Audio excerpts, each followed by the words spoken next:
손해보험 설계사 자격시험 핵심 요약 특강 이번 시간에는요. 제4편 재산보험 그 첫 번째 시간 재산보험의 개요입니다. 재산보험의 개요에서는요. 총 5문제가 출제가 됩니다.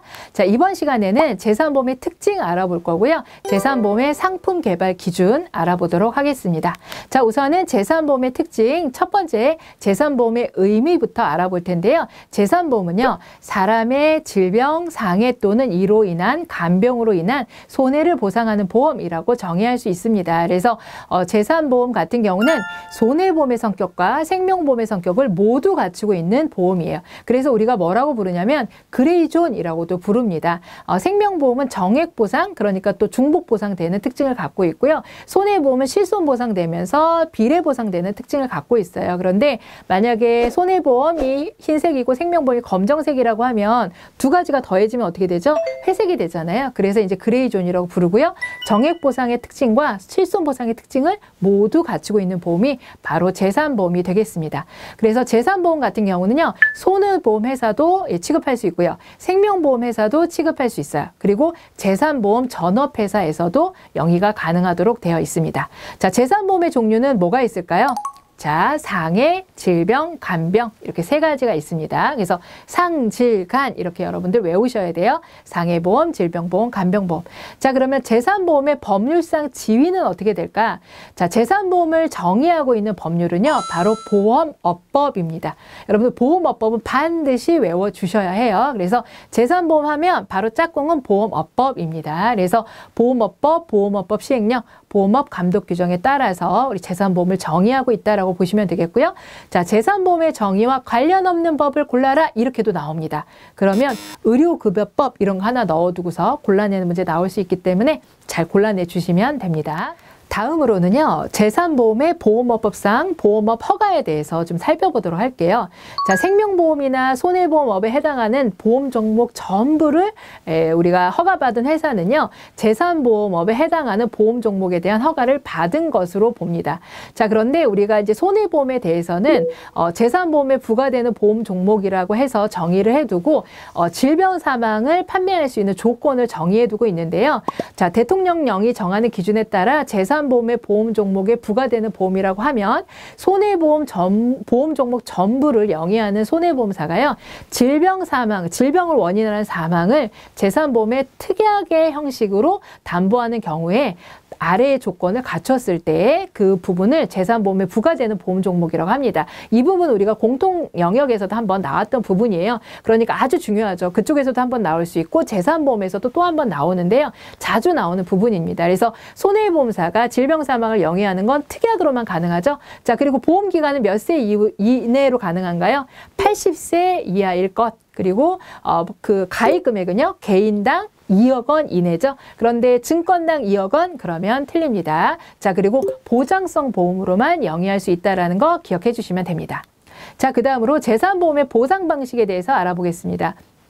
앞서 말씀드렸던 것처럼 재산보험은요. 실손보상 방식도 가능하고 정액보상 방식도 모두 가능하다입니다. 이것은 생명보험회사, 손해보험회사 모두 마찬가지입니다. 그럼 여러분 실손보상되는 항목에 뭐가 있을까요?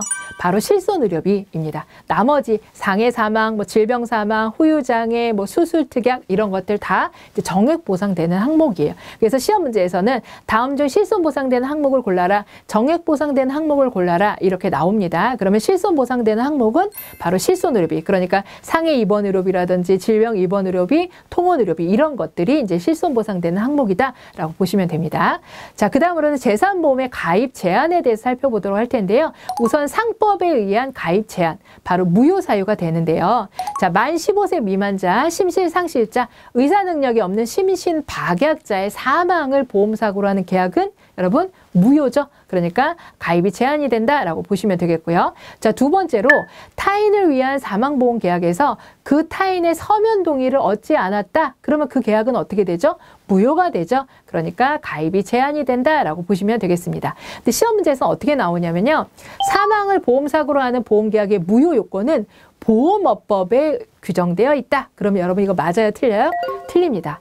상법에 규정되어 있죠. 여러분 보험업법은 뭐에 대해서 규정하고 있나요? 보험사업의 허가에 관련된 부분들 그리고 재산보험이 허가되는 부분에 대한 규정을 하고 있는 법이 보험업법이었죠. 그래서 상법에 의한 가입 제한 2가지 사례 말씀드렸습니다.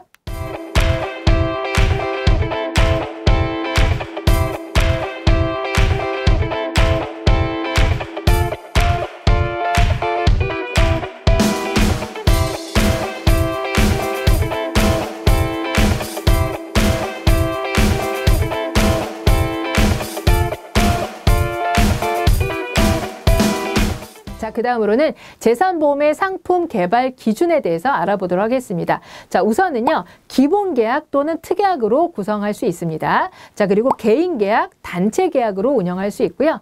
자, 그리고 상해담보, 질병담보, 간병담보를요, 각각의 별도의 상품으로 만들 수도 있고요. 하나의 상품에서 상해담보, 질병담보, 간병담보로 2가지 이상 복합적으로 운영도 가능합니다.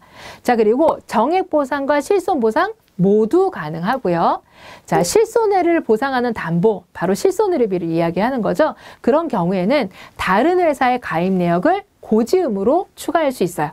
그런데 고지음으로 추가했다고 해서 다른 회사의 가입사항에 대한 가입 내역을 고지를 제대로 하지 않았다고 해서 그를 이유로 계약을 해지할 수는 없습니다.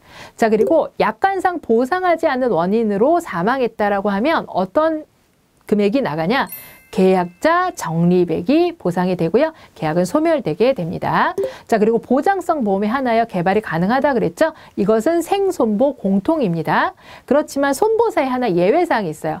손보사의 상해보험은요. 보험기간이 15년 이하인 경우에 하나여 저축성 보험으로 개발이 가능합니다. 그러니까 여러분 우리가 보장성 보험은 생보는 무조건 뭐 질병보험이든 간병보험이든 상해보험이든 보장성 보험으로만 개발이 가능한 거고요. 손해보험사는 어때요?